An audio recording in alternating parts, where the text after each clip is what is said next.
Hindi mo na nga alam kung sino ang tatay mo. Kumakanta ka pa. Kaya huwag ka nang umarte sa pagpili ng kanta sa contest na to. Sigaw ng producer sa batang si Eloisa. Suot ang kupas na damit. Hawak ang lumang mic habang pinagtatawanan ng audience.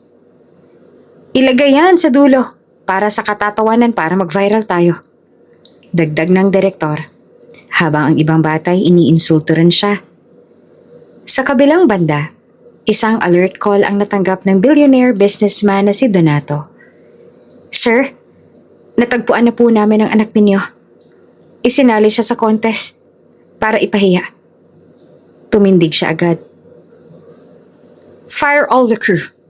I will be there in 10 minutes. Pero,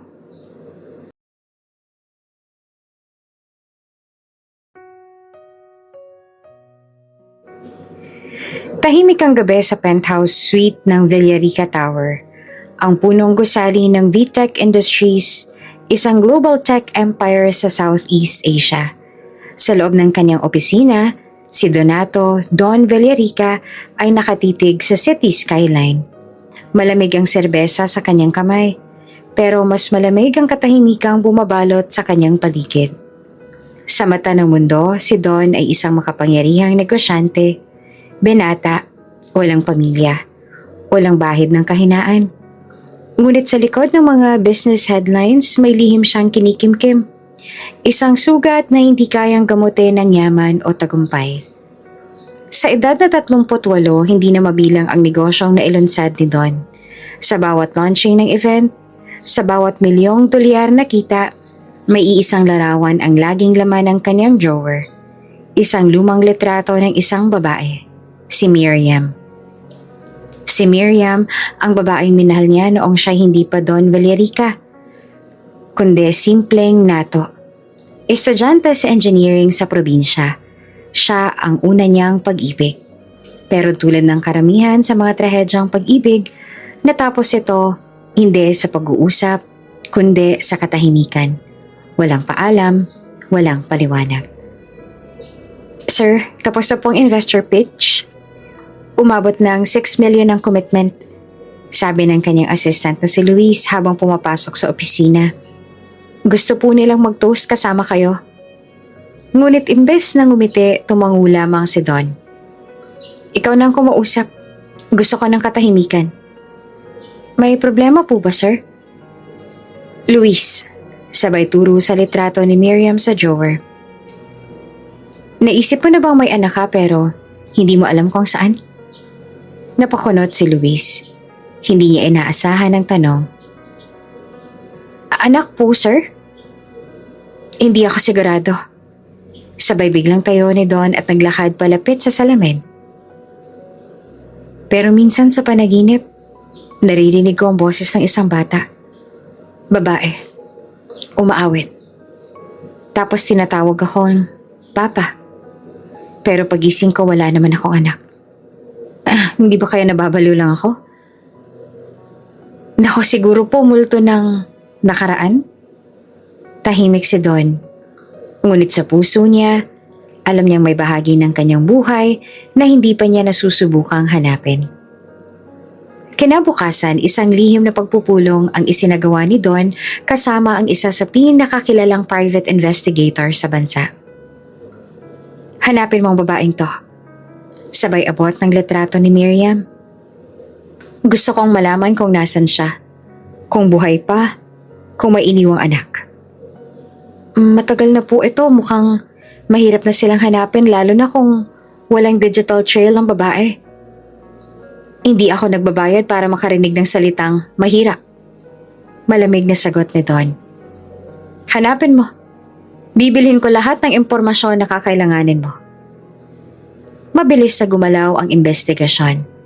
Pero habang lumalalim ang gabi sa mga linggong lumipas, lalong lumalim ang pananabik ni Don sa kasagutan. Sa tuwing mapapanood niya ang mga TV show ng mga batang umaawit sa national TV, palihim siyang nanonood. Tila ba umaasang may biglang tatawag sa kanya ng papa sa screen. Isang gabing malungkot habang nanonood siya ng isang viral clip ng batang kumakanta sa sidewalk. Napatigil siya. Isang payat na batang babae. May kupas na bestida at lumang mikropono. Nanginginig ang boses. Mali-mali ang tono. Pero sa kabila ng lahat, may kakaibang haplos ang boses nito. Para bang pamilyar?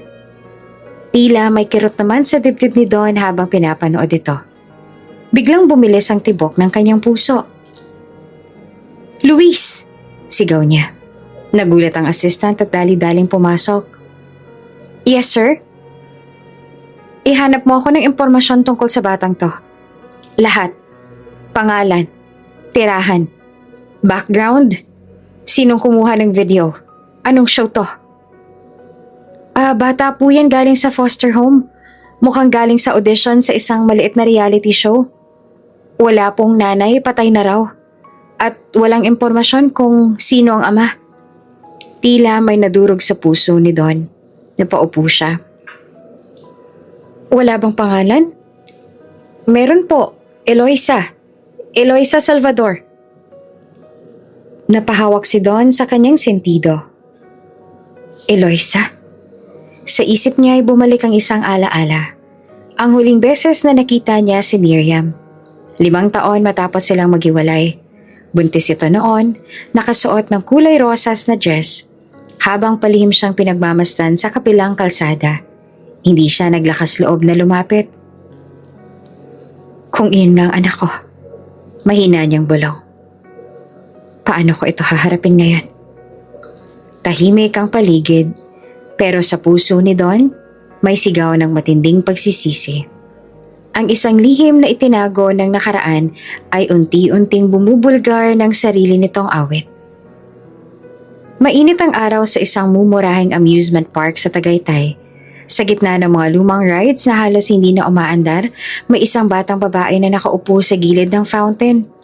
Bitbit ang maliit na plastic na lalagyan ng adobo na tinipid mula sa hapunan kagabi. Siya, si Eloisa Salvador. 12 taong gulang.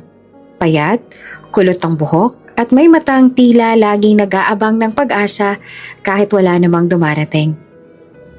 "Eloisa, bilisan mo, baka maubusan tayo ng libreng cotton candy!"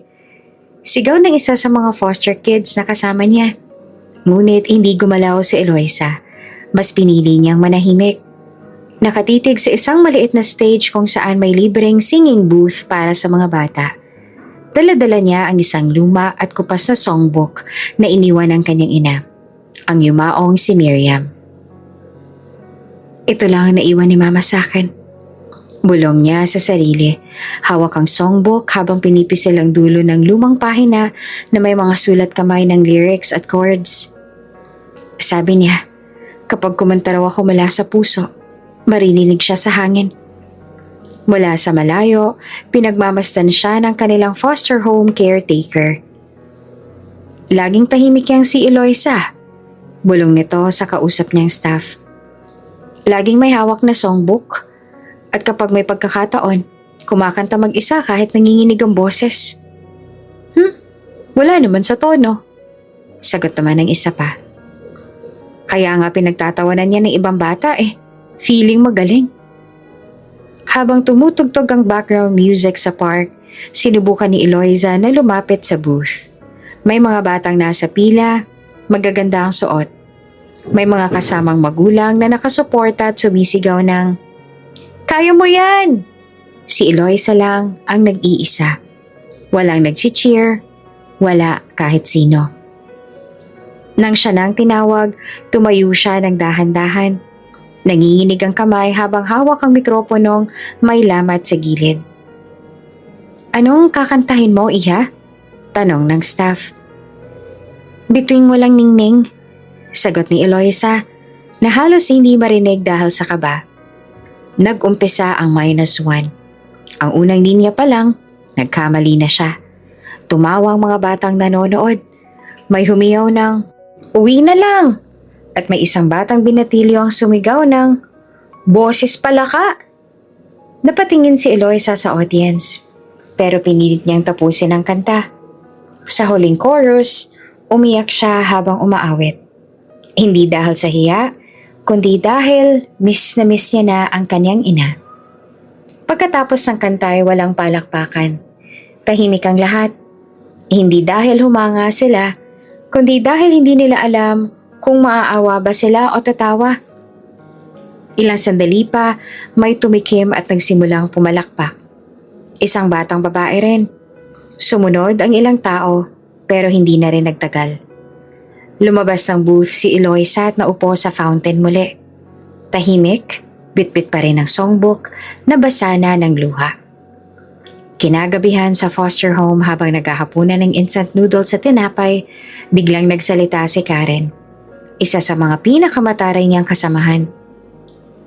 Kumanta na naman ba si Eloisa kanina sa booth? Boses lata pa rin ba? Tawanan ng lahat ng bata. Napayuko si Eloisa. Pilit pinipigilan ng luha. Sabi ni Kuya Edison, pang-viral daw yung performance mo.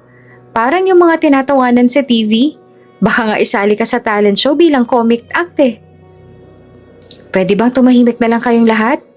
Sigaw ng caretaker pero hindi na naibalik ang dignidad ni Eloisa na winasak sa harap ng hapagkainan. Pagbalik sa kanyang kwarto, isinara ni Eloisa ang pinto. Umupo sa sahig at binuklat ang songbook. Sa likod ng pabalat, may sulat kamay ng kanyang ina. Anak, ang boses na mula sa puso ay laging maririnig ng Diyos. Mama. Napahagulhol si Eloisa. Mama, nasan ka na ba? Bakit mo ko iniwan? Bakit parang wala akong halaga sa mundo? Wala siyang narinig na sagot. Wala siyang niyayakap kundi ang manipis na kumot at ang lumang teddy bear na may buta sa gilid. Isa sa mga huling regalong iniwan ng kanyang ina bago ito pumanaw.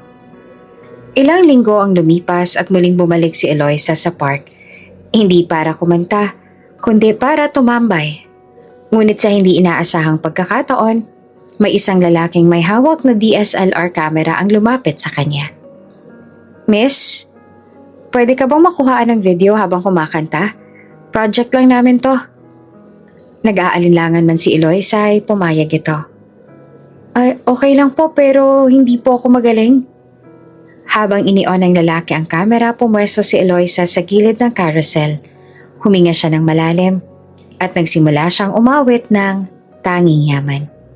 Sa kalagitnaan ng kanta, nanginginig ang boses niya pero may damdamin sa bawat linya. Hindi niya alam pero habang kumakanta siya, kinukuhanan siya ng video at ang lalaking may hawak ng kamera ay assistant pala ng isang low-budget reality show na naghahanap ng comic relief para sa susunod nilang season. Kinabukasan, nag-viral ang clip. Batang walang tatay, umaawit sa kalye. Iyak tawa vibes, sabi sa caption. Sa comment section naman, ang baduy kumanta pero nakakaawa. Sali na yan sa Patawa Kids Got Talent. Tawang-tawa ko, promise. Pero para kay Eloisa, isa lang ang mahalaga. Marinig siya ng kanyang mama, kahit sa angin lang. Boom! Jackpot to! Sigaw ni Chito Reyes, isang producer ng second-rate reality show na Patawa Kids Got Talent. Habang pinapanood ang viral clip ng isang batang babae na kumakanta ng Tanging Yaman sa tabi ng carousel. May panginginig sa boses, may luha sa mata at litaw na litaw ang kupas na bestida. Ano yan, Chief? Tanong ng assistant niyang si Marla habang naglalakad papalapit, may bitbit na kape. Look at this girl, sabay pihit ng laptop. Ito ang comic gold natin, oh. Sakto, naghahanap tayo ng wildcard entry. Walang tatay, kalye singer, may drama. Perfect na tawak iyak package. Gagawin nating pang-tapos act sa pilot episode. Baka naman may talento talaga, Chief. Tanong ni Marla. May pag-aalinlangan sa boses. Talent? We don't need talent, Marla. We need ratings. At ang nakakaawang mga bata na nakakahiya ang boses. Yan ang nagwa-viral. Sasabayan pa natin ng sad music at slow motion. Naglakad si Chito papalapit sa whiteboard kung saan nakasulat ang tentative lineup ng contestants. Sa dulo, isinulat niya ang Eloisa Salvador, 4 laughs. Samantala sa foster home, tahimik na binabasa ni Eloisa ang comments sa kanyang viral video gamit ang lumang cellphone na hiniram niya kay Ate Violi. Ha ha ha, parang pusa na nasagasaan. Yung wala ka na ang tatay, wala ka pang boses. Nakakaiyak sa tawa. Napakagatlabi si Eloisa. Pilit niyang nilulunok ang sakit. Hinaplos niya ang sulat ng kanyang ina sa songbook. Anak, kahit hindi ka palakpakan ng mundo, tandaan mong may Diyos na nakikinig. Ilang sandali pa dumating ang caretaker nila na may kasamang bisita. Naka-blazer ito, may kulay rosas na lipstick at may suot na ID na may logo ng isang TV network. Eloisa Salvador? Tanong ng babae. Tumayo si Eloisa at bahagyang kinabahan. Ako po? Hi, I'm Miss Carla from Patawa Kids Got Talent. We saw your video and we'd love to invite you to join our show. Napanganga ang ilang bata. Wow! Si Eloisa pasok sa TV! Sigaw ng isa. Kahit palpak ang boses, sikat na. Ngunit si Eloisa ay naguluhan. Ha? Pero bakit ako po? Ang dami hong mas magaling sa akin. Ngumiti naman ng pilit si Carla. That's what makes you special. Gusto ka ng tao. Authentic. May kwento. May kwento? Yeah. You're relatable. At kung manalo ka, may cash prize pa. Makakatulong ka sa foster home mo. Sa isip ni Eloisa, bumulong ang tinig ng kanyang ina. Boses mula sa puso. Hindi man niya lubos maintindihan kung bakit siyang pinili. Nanalig siyang baka ito na ang pagkakataong marinig siya ng langit at siguro ng kaniyang totoong ama. Sa TV studio ng show, umuugong ang ingay. Lights, cameras, makeup artists, isang mundo ng liwanag at ilusyong punong-puno ng pagpapanggap. Sa dressing room, binigyan si Eloisa ng lumang damit pang show na masikip sa kanya. Pasensya ka na iha, ito lang kasi yung bagay sa'yo. Sabi ng wardrobe assistant. Mas authentic pag mukha kang kawawa. Wala na po bang iba? Mahina niyang tanong. Wala, at huwag kang maate ha. Remember, comic relief ka. Napayuko naman si Eloisa. Sa gilid, narinig niya ang boses ng mga co-contestants. Siya ba yung nag-viral? Yung parang palaka kong kumanta? Oo, grabe. Hindi mo alam kung maaawa ka o matatawa. Habang pinagtatawanan siya, tahimik na hinaplos ni Eloisa ang kanyang songbook sa bulsa. Mahigpit ang kapit niya. Parang tanging sandalan sa gitna ng panibagong mundo na hindi niya alam kung paanong pakikitunguhan. Nasa control room naman si Chito habang nanonood ng live rehearsal ni Eloisa. Tinitigan niya ang monitor. Zoom in sa mukha niya habang umiiyak. Utos niya sa cameraman. Gusto ko yung frame na parang abandoned puppy na nawawala sa palengke. Chief, okay ka lang? Tanong ni Marla. Para mo namang minamanyak yung emosyon ng bata. Emosyon ang puhunan sa TV, Marla. The more pain, the more views. Lagyan mo yun ng dramatic piano music. Gusto ko slow-mo shots habang umiiyak siya. Tapos, ikat mo sa crowd reaction na nagpipigil ng tawa. Pagka-uwi mula sa rehearsal, tahimik si Eloisa sa loob ng van. Kasama niya si Miss Carla na abala sa pagtitext. Miss Carla? Tanong ni Eloisa. Bakit po ako sinali kung wala naman akong tunay na talent? Tumigil sa pagtatype si Carla. Iha, talent is subjective. Basta sumusunod ka sa amin, may exposure ka. Tsaka huwag ka nang magtanong, okay? You're part of the show now. Nilingon ni Eloisa ang bintana. Sa labas, tanaw ang matataas na gusali at mga kumikislap na ilaw ng lungsod. Mga liwanag na hindi kailanman tumama sa kanyang mundo. Sa kanyang dibdib, ramdam niyang hindi mapangalalang kaba. Parang may paparating na bagyo, pero hindi niya alam kung ito ba ay pagkawasak o pag-asa. Sa kabilang panig ng syudad, habang si Don Villarica ay nanonood ng late night news sa kanyang opisina, biglang lumabas ang teaser clip ng Patawa Kids Got Talent. Isa sa mga pinakita ay ang batang kumakanta sa carousel, si Eloisa. Sa linggong ito, kikilalanin ng batang hindi alam kung sino ang ama, pero alam daw ang nota ng kanta. Maghanda sa viral moment ng taon. Tumayo si Don. Nanlalamig ang katawan. Hindi na ito panaginip. Hindi na haka-haka. Ang batang inaawit ang kanyang alaala ay nasa TV. At sa likod ng kamera ay mga matang nagbabalak. Hindi upang tulungan, kundi upang sirain. Tahimik ang gabi sa penthouse ni Donato Don Villarica, pero hindi ang puso niya. Sa bawat segundo, bumibilis ang tibok nito habang nakatitig sa TV screen. Sa harap niya, umiikot sa primetime teaser ng Patawa Kids Got Talent ang isang clip ng batang babae na may kupas na damit, may panginginig sa boses, at pilit inaabot ang mataas na nota ng kantang Tanging Yaman.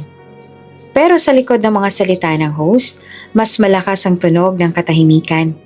Tila isang sigaw na matagal nang gustong marinig ni Don. Anak mo yan. Biglang tumunog ang telepono niya. Isang tawag mula sa kanyang matagal ng business consultant at confidant, si Sir Franco. Sir Donato, ani Franco na may tensyon sa boses. May kailangan po kayong malaman. Urgent. Sabihin mo. Natrace na namin ang batang nasa viral video. Si Eloisa Salvador po, sir. Siya ang anak ninyo. Napahawak sa mesa si Don. Parang nawalan ng lakas ang tuhod niya. Anong sinabi mo? Sir, ayon sa dokumento ng foster care, siya po ang anak ni Miriam Salvador. Yung babaeng minahal ninyo. Confirmed din po mula sa mga lumang sulat at birth certificate. Pero ang mas masakit, sinadya siyang isali sa singing contest para ipahiya. Hindi na nakapagsalita si Don. Tahimik niyang pinanood muli ang clip. Sa mata ng karamihan, ang batang babae ay isang joke, isang dahilan para tumawa. Pero sa mata niya, iyon ay mga mata niya mismo na nasa ibang muka. Ang tingin, ang lungkot, ang kaba. Nasaan siya ngayon? Tanong ni Don. Muling humigpit ang hawak sa telepono. Live taping po ngayon sa Studio 5 ng Network 8. May first episode shoot. Ginagawa siyang panghuli sa segment bilang comic relief, sir. Kailangan niyo pong makita ito. Nagdilim ang paningin ni Don. Isang galit na hindi niya inakalang kayang mabuhay muli sa puso niyang matagal nang nananahimik ay muling sumiklab. Hindi siya naghintay pa ng paliwanag. Hindi na rin siya nagpaalam. Hinablot niya ang coat sa likod ng upuan, tinapik ang telepono at sumigaw. Fire all the crew. I will be there in 10 minutes. Habang binabaybay ng itim ni SUV ni Don ang madilim na kalsada, patungong Network 8 Studios, pinapakinggan niya ang isang audio recording mula sa agent na palihim na pinadala ni Franco sa backstage ng show. Hindi mo nga alam kung sino ang tatay mo, kumakanta ka pa. Sigaw ng producer, habang nagtatawanan naman ng mga staff. Ilagay yan sa dulo para sa katatawanan, para mag-viral tayo. Dagdag pa ng direktor. Sa kabilang linya ng audio, narinig ang mahinang tinig ng bata. Hindi ko naman po sinasadya. Gusto ko lang pong marinig ng nanay ko. Kahit wala na siya. Napapikit si Don at napakuyom ang kamao. Anong klaseng demonyo ang kayang gawing katatawanan ng sarili niyang anak? Bulong niya sa sarili habang unti-unting pinipigil ang kanyang luha. Samantala sa loob ng studio, inaayos na ang makeup na Eloisa. May pakonti-konting glitter sa pisngi. Tila pinilit ang kawawa pero cute na look. Ready ka na ba, iha? Tanong ng stylist. Tumango si Eloisa, pero sa loob-loob niya, hindi siya sigurado. Pakiramdam niya ay palapit siya sa entabladong hindi niya naman maintindihan. Isang entabladong maaaring maging simula ng lahat o wakas ng pag-asa. Nasa holding room sina Chito at Carla. Masaya silang nagtatawanan. Sa wakas, may pasabog na comic act tayo para sa first episode. Ani Chito. Imagine the ratings after netizens see her struggle on stage. Sigurado ka bang walang makakapansin kung anak siya ni Don Villarica? Tanong ni Carla, bahagyang kinakabahan. Walang pakialam ang tao sa ganon, basta nakakatawa yun ang mahalaga. Ngumisi si Chito. Walang bakas ng awa. Ilang sandali pa dumating si Don sa studio. Hindi na siya pinigilan ng mga security guards. Isa lang ang sinabi niya. Ako si Donato Villarica. May anak akong sinaktan dito. At pag hindi niyo ako pinadaan, ipapasara ko ang buong network. Napaurong ang staff. Agad siyang pinapasok sa VIP viewing room. At sa monitor, nakita niya si Eloisa. Nakatayo sa entablado. Hawak ang lumang mikropono. Nanginginig ang tuhod habang umaasa ng palakpak. Sa audience, tahimik ang ilan. Ang iba, handa nang tumawa. At doon sa gitna ng liwanag at yapag ng kamera, huminga ng malalim si Eloisa. Sa bawat hinga, tila may buntong hininga rin si Don. Anak, bulong niya. Nanlalambot ang tuhod. Hindi niya na kinailangan ng DNA test. Hindi niya na kailangan ng paliwanag. Sa unang pagkakataon, sa loob ng 12 taon, tumibok muli ang puso niya bilang ama. At sa kanyang paningin, hindi isang comic act ang batang naroon sa entablado. Isa siyang tinig ng alaala. Isang himig ng pangakong nabigo. At higit sa lahat, isang anak na muling natagpuan. Sa loob ng VIP viewing room ng Network 8 Studios, hindi maalis ni Donato Don Villarica ang tingin sa monitor. Doon, sa liwanag ng entablado, nakatayo si Eloisa, ang batang babae sa viral video. Ngayon ay nakaharap sa kamera at isang buong auditorium. Mag-isa, walang magulang na sumisigaw ng, "Kaya mo yan!" Walang palakpak, walang kakampi. Nanginginig ang kanyang kamay habang hawak ang mikropono. Hawak-hawak pa rin niya ang kanyang luma at gusgusing songbook na tila ba huling alaala na lamang ng kanyang ina. Sa likod ng stage, pinapanood siya ng mga producer at crew na sabik sa magiging reaksyon ng audience kapag pumalpak siya. Ngunit para kay Don, wala na siyang pakialam sa magiging reaksyon ng mga tao. Wala na siyang pakialam sa show. Wala na siyang pakialam sa camera angles, sa ratings, sa branding. Isa lang ang kanyang pinapanood, ang mga mata ng bata. Ang mga mata ni Eloisa ay kaparehong-kapareho ng kay Don noong siya'y bata pa. Ang hugis, ang lungkot, ang bigat na hindi maipaliwanag. Lahat ay pamilyar. Sa kabila ng mga taon ng tagumpay, ang mga award at international deals, ngayon lang siya muling nayanig. Ngayon lang niya muling nakita ang sarili niya sa ibang mukha. Hindi mo na kailangang patunayan pa, Eloisa. Bulong niya mula sa viewing room habang pinapanood itong unti-unting lumapit sa gitna ng stage. Contestant number 12, Eloisa Salvador. Ani ng host. Handa ka na ba, Iha? Tumango si Eloisa. Bagamat kitang-kita ang takot sa kanyang katawan, ngunit sa loob-loob niya, naaalala niya pa ang bilin ng kanyang ina. Anak, kahit hindi ka papalakpakan ng mundo, tandaan mong may Diyos na nakikinig. Isinara niya ang mata, pinakiramdaman ang tibok ng puso. At habang umuugong ang -1, sinimulan niya ang unang linya ng kanta. Sa unang bahagi ng kanta may panginginig pa sa kanyang tinig. May kaba. Naroon pa rin ang kaba ng batang laging pinagtatawanan. Ngunit habang tumatagal ang bawat linya, unti-unti siyang lumalakas. Tila ba sa bawat nota ay naglalakbay ang boses niya patungo sa langit, sa kanyang ina, at sa isang amang hindi pa niya kilala. Sa viewing room, pinunasan ni Don ang mata niyang nanlalabo. Hindi niya inasahan ang sarili niyang magiging emosyonal, pero tila hinampas siya ng isang realidad. Ito ang anak niyang hindi niya nasilayan sa kanyang paglakad. Hindi niya nasalo sa unang pagdadapa At ngayon ay pinapanood lang niya habang kinukuha nito ang lakas mula sa sarili. Ako ang ama mo, Eloisa. Bulong ni Don. Halos hindi marinig ng sino man, kundi ang sarili niya. At hindi ka na muling mag-iisa. Sa backstage, naiiba ang reaksyon ng mga staff. Hindi sila nakatawa, hindi sila nakangisi.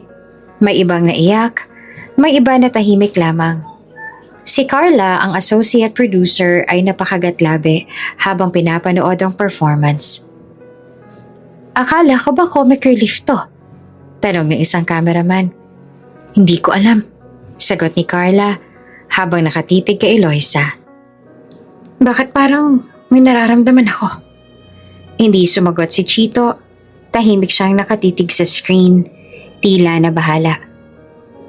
Bakit parang nagbabago ang narrative? Nang matapos ang kanta, ilang segundong lumipas bago may pumalakpak. Isa, dalawa, at saka tuluyan ng nag-ingay ang buong audience. Tumayo ang ilan, nag-cheer. May mga nagsipag-iyakan. At si Eloisa, napaiyak na rin. Pero sa pagkakataong ito, hindi na dahil sa takot, kundi dahil sa pagkakakilala. Sa VIP room, hindi na napigilan ni Don ang sarili. Tumakbo siya palabas. Tinanggal ang ID badge na ibinigay sa kanya at dumiretso sa stage. Hindi na siya pinigilan ng mga crew. Lahat ay napako sa kinauupuan. Paglabas niya sa audience area, mabilis siyang lumapit. Hinawi ang curtain backstage at tumakbo sa direksyon ng entablado. Kitang-kita niya sa monitor na bumalik na si Eloisa sa center stage para sa interview segment ng host. At kasama natin ngayon, ani ng host, ang batang hindi lang nagbigay ng emosyon, kundi nagpaiyak sa buong studio, Eloisa Salvador. Tumawa si Eloisa ng kaunti. Pinilit na ngumiti. Pero bakas pa rin ang pagod sa kanyang mga mata. Eloisa, tanong ng host, sino ba ang inspirasyon mo sa pagkanta? Napahinto si Eloisa. Tumingin siya sa audience. Ang mama ko po. Kahit wala na siya, gusto ko pong marinig niya ako. Kahit sa hangin lang. May umiyak sa audience. At sa puntong yun, lumakad na si Don papunta sa gitna ng entablado. Walang cue, walang script, walang usapan. Diretso siyang lumapit sa mikropono at nagsalita. Ako ang kanyang ama. Natahimik ang lahat. Si Eloisa ay nanlaki ang mga mata. Hindi niya kilala ang lalaki sa harap niya, pero ang mga mata nito parang salamin. Katulad ng kanya, katulad ng kay mama. Hindi po kita kilala, mahina niyang sabi. Ikaw, hindi mo man ako kilala ngayon. Pero ako ang dahilan kung bakit ka narito. Sagot ni Don, nanginginig ang tinig. At hayaan mong buuin ko ang pagkatao mong matagal ko nang pinabayaan. Hindi na sumagot si Eloisa. Tumakbo siya pababa ng entablado. Sa labas ng studio, naupo si Eloisa sa tabi ng emergency exit. Lumuluha, hindi dahil sa sakit kundi dahil sa gulo ng damdamin. Hawak pa rin niya ang kanyang songbook at pilit niyang sinasara ang pintuan ng puso niyang matagal nang isinarado sa sino mang nagsasabing, mahal kita. Sa likod niya, hindi alam ni Don kung dapat ba siyang lumapit. Ngunit isang bagay lang ang malinaw. Hindi niya na muling hahayaan na matawag ang kanyang anak na Biro. Sa gilid ng studio, sa likod ng emergency exit door, nakaupo si Eloisa. Yakap-yakap ang kanyang songbook na basang-basa ng luha.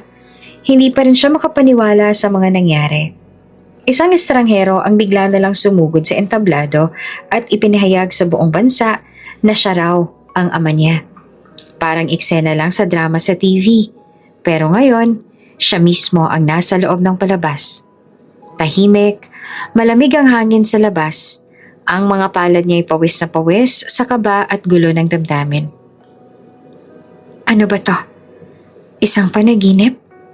Mahina niyang bulong sa sarili.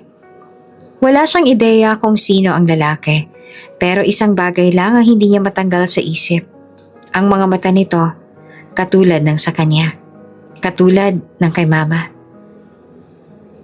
Eloisa, isang pamilyar ngunit mababang boses ang bumasag sa katahimikan. Mula sa likuran lumitaw si Donato Villarica. Nakasuot pa rin ang mamahaling suit, pero bakas sa mukha ang pagod at kaba. Hindi ng isang CEO, kundi ng isang taong matagal nang may hinahanap at ngayon nasa harap na ng sagot. Hindi kita kilala. Mariing sabi ni Eloisa na hindi tumitingin sa lalaki. Alam ni Don ay hindi magiging madali ito. Huminga siya ng malalim bago magsalita. Alam kong gulo to para sa'yo. Wala akong karapatan na basta nalang sumulpot. Pero please, pakinggan mo muna ako. Hindi po ako nakikipag-usap sa estranghero. Putol ni Eloisa.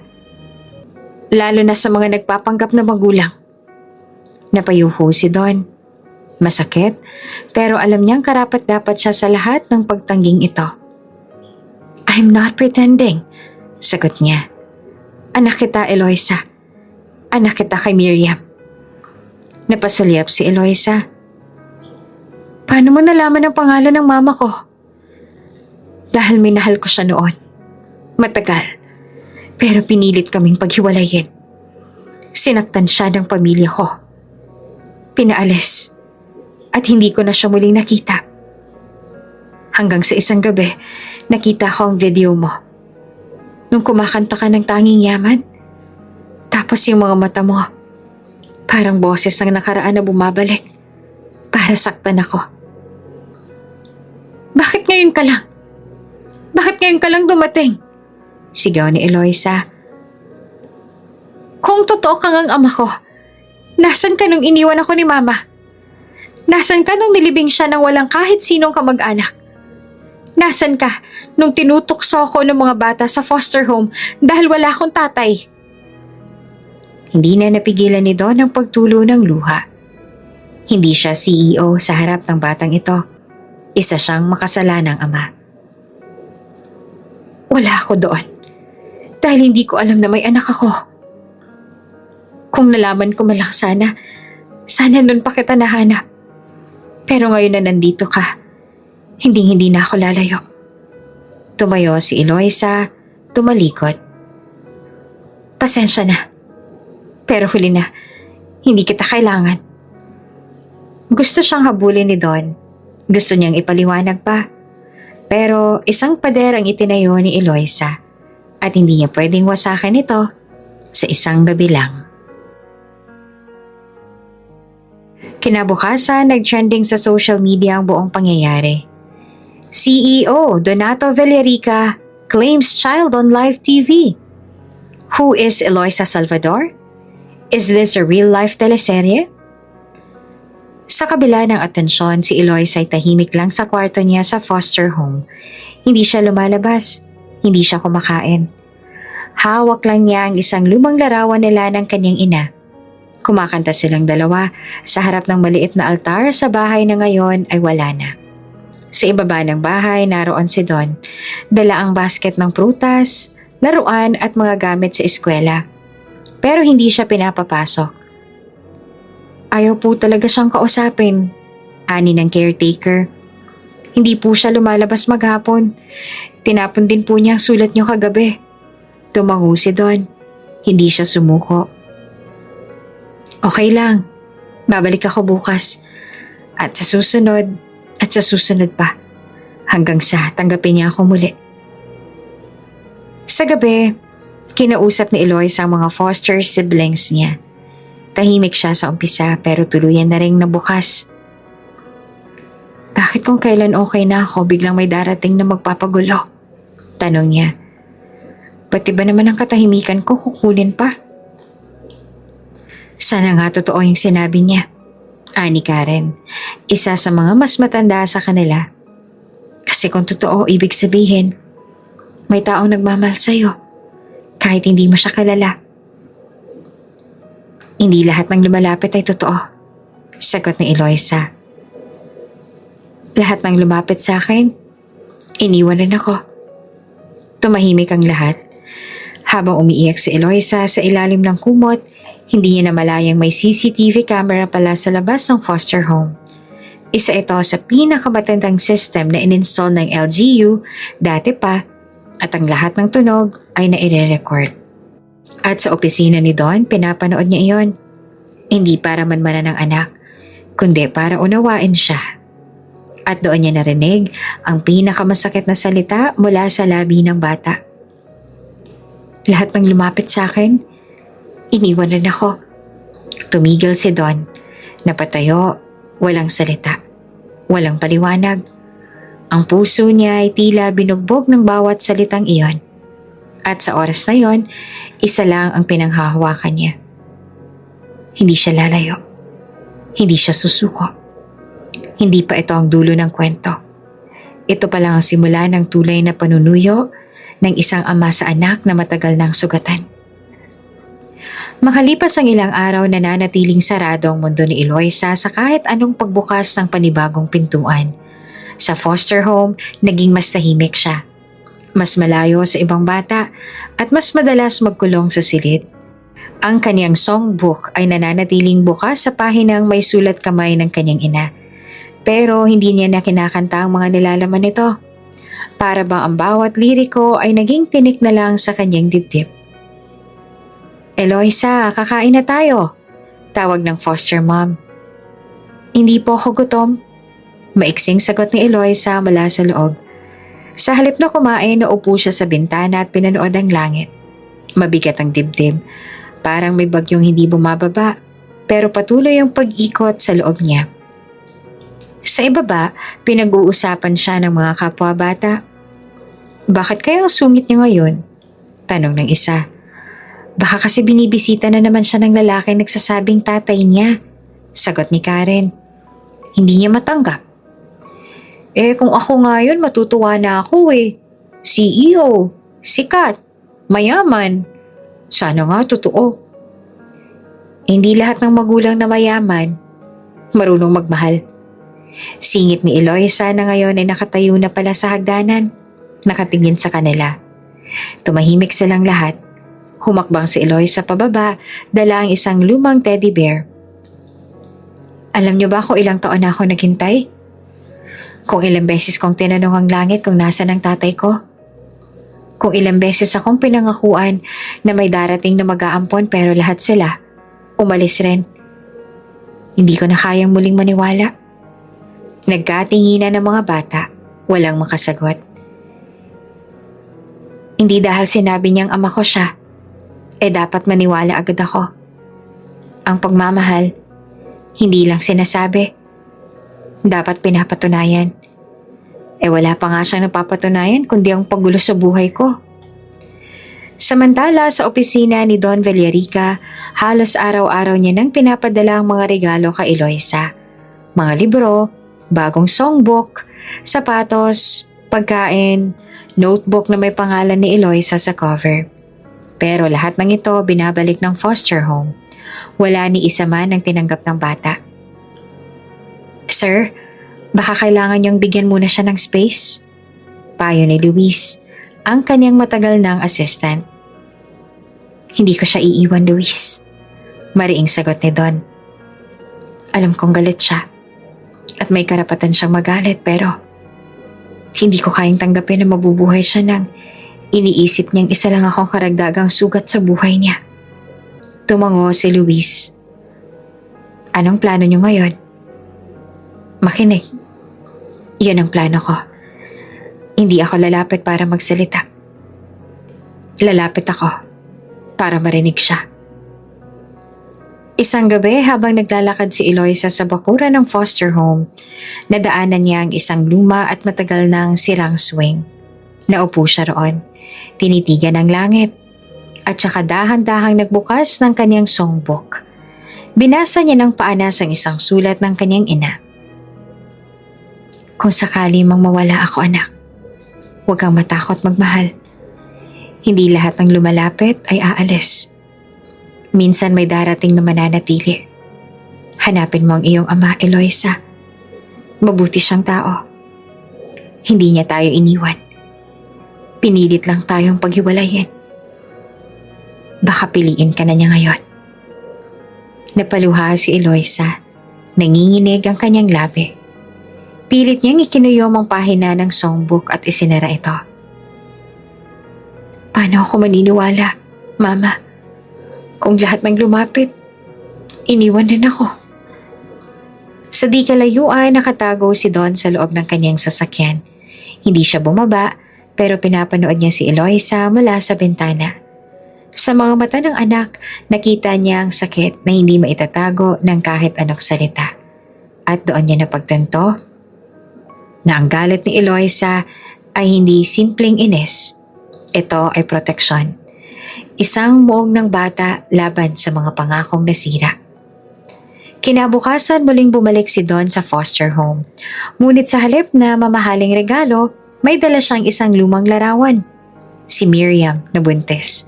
Nakangiti habang hawak-hawak ang kaniyang tiyan. Sa likod ng larawan may sulat. Eloisa anak, sana balang araw, kilalanin mo rin ang taong minahal ko. Sa kanya ka nagmana ng mga mata. Pakibigay po ito sa kanya, sabi ni Don sa foster mom. Ayoko na po siyang pilitin. Pero sana kahit ito lang, mabasa niya. Nang gabing yon, tahimik si Eloisa habang binubuklat ang sulat na iniabot sa kanya. Hawak-hawak niya ang litrato ng kanyang ina. Nang mabasa niya ang likod ng larawan, tumigil ang oras. Mama, bulong niya. Alam mo na noon pa. Hinaplos niya ang imahe ni Miriam sa litrato at muling bumalik ang mga alaala ng pag-awit sa maliit na altar. Ang pagtawa nilang mag-iina sa ilalim ng ulan ng mga gabi ng pagkukwentuhan. Kung si Mama ang nagsabi, dapat ba ako makinig? Sa unang pagkakataon kinabukasan, bumaba si Eloisa para harapin ang foster mom. Ate Violi, pwede po ba ako lumabas kahit saglit lang? Saan ka pupunta, Iha? Sa may park lang po, gusto ko lang pong mag-isip. Tumango naman si Violi. Sige, basta mag-ingat ka. Lumakad si Eloisa papunta sa dating lugar kung saan siya unang kinuhanan ng video. Ang tabi ng lumang carousel sa park, umupo siya roon. Bitbit ang kanyang songbook at ang litrato ng kanyang ina. At sa gilid ng carousel nakita niya si Don. Nakaupo rin. Walang bodyguard, walang bitbit, kundi isang simpleng gitara. Hindi siya lumapit. Hindi rin lumapit si Don. Pero nagkatinginan sila. At sa mata nilang dalawa may luhang hindi pa bumabagsak. Pero unti-unti nang naglalaho ang pader sa pagitan nila. Mula sa park bench kung saan sila magkaharap, si Donato, Don Villarica at Eloisa ay tila mga dayuhan pa rin sa isa't isa. Walang nagsasalita. Parehong nag-aalangan. Ngunit sapat na ang katahimikang iyon upang maipasa ang mensahe na pareho silang handang makinig kahit wala pang salitang lumalabas. Hawak-hawak ni Eloisa ang lumang litrato ng kanyang ina. Sa kabilang banda, si Don ay marahang tinutugtog ang gitara. Isang awit na parang pamilyar sa batang babae. Iyan po ang lullaby ni Mama, bulong ni Eloisa. Napatingin naman si Don sa kanya at bahagyang nagulat. Oo, siya ang nagturo niyan sa akin bago siya umalis. Bago pa kami pinaghiwalay. Sa unang pagkakataon, tumabi si Eloisa sa kanya. Hindi pa ganap ang pagtanggap, pero sapat na upang magbigay ng espasyo para sa isang kwentong matagal nang nais ilahad. Hindi ko agad nalaman na buntis si Miriam. Panimula ni Don. Akala ko noon iniwan niya lang ako. Basta na lang nawala. Ang totoo pala, pinilit siyang mawala sa buhay ko. Napakunot si Eloisa. Sino pong nagpumilit? Humigop ng hangin si Don. Ang pamilya ko. Lalo na ang ama ko. Si Don Guillermo Villarica. Tradisyonal, mapagmataas. Hindi niya matanggap na minahal ko ang isang babaeng hindi galing sa mayamang angkan. Tinawag pa niyang basura si Miriam. Namumuo na ang luha sa mata ni Don habang inaalala ang mapait na nakaraan. Nang malaman nilang buntis si Miriam, pinuntahan siya ng mga tao namin. Tinakot, sinuhulan para lumayo. Pero tumanggi siya. Mahal niya ako, Eloisa. Nilaban niya kami hanggang sa huli. Pero may isang gabi, habang wala ako sa bansa, pinuntahan siya ng ama ko mismo. Pinagtabuyan. Minura at takot siyang mapahamak ako sa galit ni Papa. Siya nang lumayo. Tahimik si Eloisa. Hindi niya alam kung anong mararamdaman. Galit? Awa? Lungkot? Bakit hindi mo siya hinanap? Tanong niya na halos hindi na makatingin kay Don. Hinahanap ko siya. Pero sobrang tagal bago ko nahanap ang tamang pangalan. Ang tamang lugar. At nang sa wakas ay nahanap ko na siya. Napahinto si Don. Huli na ang lahat. Pumanaw na raw siya. Hindi ko na siya nakausap. Hindi ko na siya napatawad. Hindi ko na siya nayakap. Tumulo na ang luha sa pisngi ni Eloisa. Alam mo ba, anak, araw-araw kong kinakwestiyon ng sarili ko. Kung mas naging matapang ba ako noon. Kung lumaban ako sa ama ko. Kung pinili ko si Miriam, baka sabay pa rin kaming umaawit sa bahay. Ikaw at ako, kasama siya.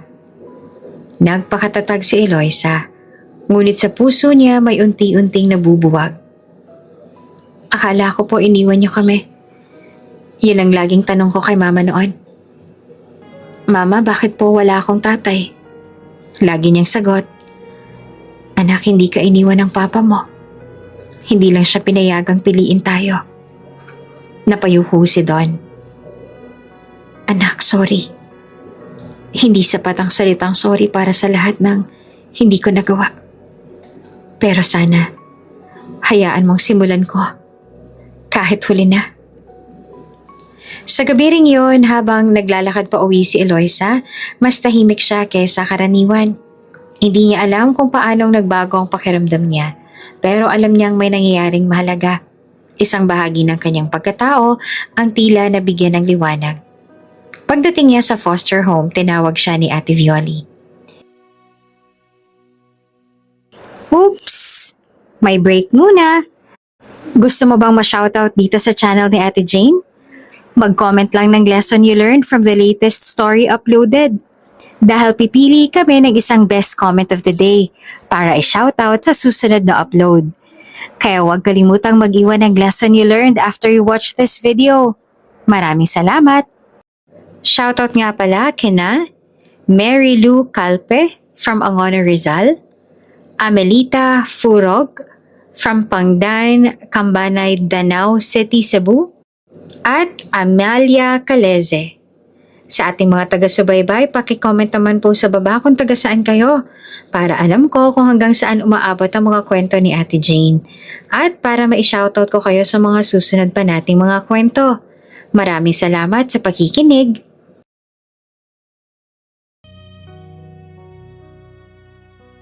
Iha, may dumating na sulat para sa'yo. Pagbukas niya ng sobre, isang maliit na notebook ang laman. Nakalagay sa unang pahina, para kay Eloisa, mula kay Mama. Isinulat ito ni Miriam noong buntis pa siya. Isang journal, isang tala ng kanyang pagbubuntis, ng takot at pananabik, at higit sa lahat, ng pagmamahal. Sa isang pahina nakasulat, kung mamamatay man ako, hanapin mo ang ama mo. Mabait siya. Hindi lang siya nakapili noon pero baka piliin ka na niya ngayon. Napaiyak na lamang si Eloisa. Ang mga salita ng kanyang ina ay parang boses sa loob ng kanyang puso na nagsasabing, Anak, ligtas ka na. Kinabukasan sa opisina ni Don, nagulat siya nang makatanggap ng text mula kay Luis. Sir, may dumating po. Si Eloisa. Mabilis siyang tumayo at lumabas ang opisina. At sa lobby, nandoon ang batang babae na matagal niyang pinapanood mula sa malayo. Ngayon ay nakatayo, may hawak na journal at nakatingin sa kanya. Hindi agad nagsalita si Eloisa, ngunit sa huli marahan siyang tumango at huminga ng malalim. Gusto ko hong makilala kayo. Hindi ko pa alam kung handa na akong tawagin kayong papa pero gusto ko hong subukan. Nanlaki ang mga mata ni Don. Hindi niya alam kung iiyak ba siya o yuyuko sa tawa. Salamat, bulong niya. Salamat, anak. Hindi pa ako sanay sa anak, sabi ni Eloisa na bahagyang ngumiti. Pero baka masanay din ako. Naglakad si Don papalapit sa kanya. Hindi niya siya niyakap. Hindi niya siya hinawakan. Hinayaan lang siyang magsimula sa sariling paraan. At sa unang pagkakataon sa buhay ni Don Villarica, hindi isang deal, hindi isang milyon, kundi isang salita mula sa anak niya ang naging pinakamatamis. Subukan. Muli na namang abala ang studio ng Patawa Kids Got Talent. Ilang linggo matapos ang controversial na episode na naging headline sa bawat news site at social media platform. Ngayon ay naghahanda ang lahat para sa susunod na taping. Pero may malaking pagbabago. Wala na si Chito Reyes. Matapos ang desisyong ibaba siya ng network dahil sa pang-aabuso sa bata, isang panibagong production team ang humawak ng programa. At ngayon, ang focus ay hindi nakatuwaan kundi inspirasyon. Final call na tayo sa performance ni Eloisa Salvador, ani ng stage manager. Walang pag-edit, ito ang comeback niya. Sa backstage, tahimik na inuupuan ni Eloisa ang kanyang turn. Hindi na siya ang batang takot. Nanginginig at kinakantsawan. Sa kamay niya ay ang kanyang songbook. Ngayon ay nakabalot na sa bagong cover. Regalo ng kanyang ama na si Don Villarica. Nakasulat dito, sa bawat pahina ng kantang inaawit mo anak, narinig ko ang puso mo. Napangiti si Eloisa, pero may kaba pa rin. Hindi dahil sa takot na mapahiya, kundi dahil alam niyang sa oras na ito, hindi na siya nagtatago. Kumakanta na siya, hindi para maawa ang tao, kundi para maipahayag kung sino siya. Lumapit ang host sa kanya. Ready ka na ba, Eloisa? Tumango siya. Opo. Sa loob ng studio, punong-puno ang audience. May mga TV crew, media reporters, fans at maging ilang personalidad na gustong marinig ang batang naging simbolo ng pagsalungat sa pangungutya. Ngunit sa gitna ng lahat, sa ikatlong hilera ng audience, tahimik na nakaupo si Don. Walang VIP lounge, walang espesyal na upuan. Pinili niyang maging simpleng tagahanga ng anak niya. Nang umilaw ang spotlight, lumabas si Eloisa sa entablado. Nakasuot siya ng simpleng puting bestida. Walang make-up, walang arte. Tapat, buo at totoo. Ito na po si Eloisa Salvador. Ang batang minsang pinagtawanan pero ngayon babangon na may lakas ng loob at puso. Ani ng host. At ang kanyang aawitin, Tanging Yaman. Tumahimik ang studio. Nagsimula ang piano at sa unang linya pa lang ay para bang ang mundo niya ay tumigil. Hindi na nanginginig ang boses ni Eloisa. Hindi rin ito perpekto. Pero bawat salita, bawat nota ay punong-puno ng dama. Parang bawat titik ay isang alaala ng kanyang ina. Parang bawat himig ay isang peraso ng sugat na ngayon unti-unti nang naghihilom. Habang umaawit siya, may ilang audience na hindi napipigilang umiyak. Ang mga judges na dati ay laging nakangiti lang, ngayon seryosong nakikinig. Walang sino mang makakapagsabing isa siyang biro. Hindi siya comic relief. Isa siyang alingaw-ngaw ng bawat batang piniling manindigan sa kabila ng kahihiyan. Sa huling linya ng kanta, tumingin siya kay Don at sa unang pagkakataon, nginitian niya ito. Tumayo ang audience, nagpalakpakan, may mga sigaw ng "Bravo! You're amazing, Eloisa!" at "Mahal ka namin." Habang siya'y umiiyak sa gitna ng entablado, hindi na ito luha ng takot. Hindi ito luha ng pagkatalo. Ito'y luha ng tagumpay. Ilang minuto matapos ang performance, nag-trending kaagad ang video ng kanyang awit. Social media exploded with hashtags. Hashtag Eloisa Tanging Yaman. Hashtag From Laughter to Honor. Hashtag Anak ng Bansa. May mga reaction videos agad sa YouTube. News anchors, pinuri ang kanyang tapang, mga influencer naglabas ng suporta. Ang mga dating bumati sa kanya, ngayon ay naglabas ng public apologies. Sa opisina ng bagong management ng Patawa Kids Got Talent, pinulong ang team. Hindi na natin kailanman gagamitin ang kahinaan ng bata para sa ratings. Ani ng bagong producer. Dahil kay Eloisa, natuto tayong muli kung ano talagang layunin ng isang palabas. Hindi para manira, kundi para magbigay inspirasyon. Sa backstage, lumapit si Don kay Eloisa. Wala itong dalang bouquet o anumang grand gesture. Isang simpleng yakap lang ang kanyang inialok. "Ang galing mo, anak," bulong niya. Tumango si Eloisa habang pinupunasan ng luha. "Mama would have been proud." "Proud rin ako. Hindi lamang dahil sa kanta mo, kundi dahil mas matapang ka kaysa sa akin. Ikaw ang tanging yaman ko, Eloisa." Ngumiti siya at bagamat hindi pa niya binibigkas ang salitang papa sa mga mata niya, tinanggap niya na ito bilang isang bahagi ng buhay niya. Pag-uwi nila, natanggap ni Eloisa ang panibagong balita. Naitala ang kanyang performance bilang isa sa highest viewed views sa kasaysayan ng talent show. Ngunit higit sa lahat nakatanggap siya ng sulat mula sa Department of Education na iniaalok sa kanya ang full scholarship sa isang arts integrated school. "Ito na po yung pangarap ni Mama," sabi niya kay Don habang hawak ang sulat. "Pangarap mo rin," sagot naman ni Don. "At sisiguraduhin kong matutupad mo lahat ng pangarap mo. Kasama mo na ako sa bawat hakbang." Sa susunod na araw, sa isang radio interview, tinanong si Eloisa, "Kung may isang kanta kang ituturing na theme song ng buhay mo, ano ito?" Ngumiti si Eloisa. "Marami, pero kung pipili ako, yung sarili kong isusulat pa lang. Isang kanta tungkol sa batang hindi pinansin. Ginamit, pinagtawanan pero piniling bumangon. Isang kanta ng isang anak." Ang sumunod na episode ng Patawa Kids Got Talent ay hindi lamang basta taping. Ito ay naging isang pabansang kaganapan. Halos lahat ng mata ay nakatutok sa batang minsang pinagtawanan, ngunit ngayon itinuturing ng simbolo ng katapangan at inspirasyon.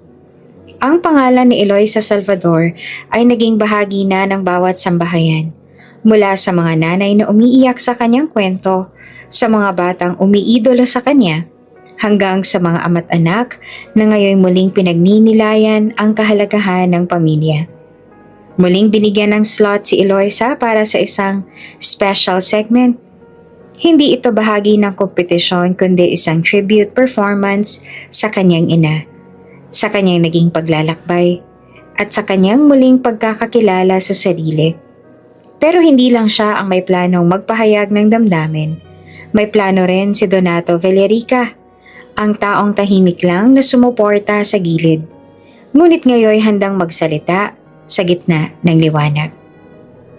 Sa dressing room, habang inaayusan si Eloisa, kapansin-pansin ang kanyang pangiti. Hindi na siya yung batang pinipilit ngumiti para lamang hindi mapag-initan. Ngayon, kumikislap ang kanyang mga mata sa bagong pag-asa. "Eloisa, ready ka na?" tanong ng assistant director. Tumango siya. "Ready na po ako. Para kay Mama. At para sa sarili ko." Sa kabilang bahagi ng studio, si Don ay abala sa isang matagal ng pinaghandaang desisyon. Bitbit niya ang isang formal na dokumento, isang legal declaration of paternity na pinapirmahan niya sa abogado ilang araw na ang nakaraan. Ngayon, hindi lamang sa puso niya tinatanggap si Eloisa bilang anak, kundi sa batas, sa lipunan, at sa buong mundo. "Nakakakaba, boss," ani Luis habang inaayos ang lapel ng mic ni Don. "Hindi ito Preston," sagot naman ni Don. "Ito ang pagkakataon kong iwasto ang mali. Matagal ako nanahimik. Panahon na para magsalita." Sa studio ay nagbukas ang ilaw, sumigaw ang host. Ladies and gentlemen, balik sa entablado ang batang minahal nating lahat, Eloisa Salvador. Lumabas si Eloisa na may bitbit na bagong songbook. Hindi niya ito binuksan. Tumingin siya sa audience, ngumiti at humawak sa mikropono. Bago po ako umawit, panimula niya. Gusto ko pong pasalamatan ang lahat ng taong naniwala sa akin. Kahit nung ako mismo, hindi ko alam kung may halaga ba ako sa mundong to. Tahimik ang audience at seryoso ang lahat. Pero higit sa lahat, gusto ko pong magpasalamat sa taong pinili akong muli. Kahit ang tagal kong nawala sa buhay niya.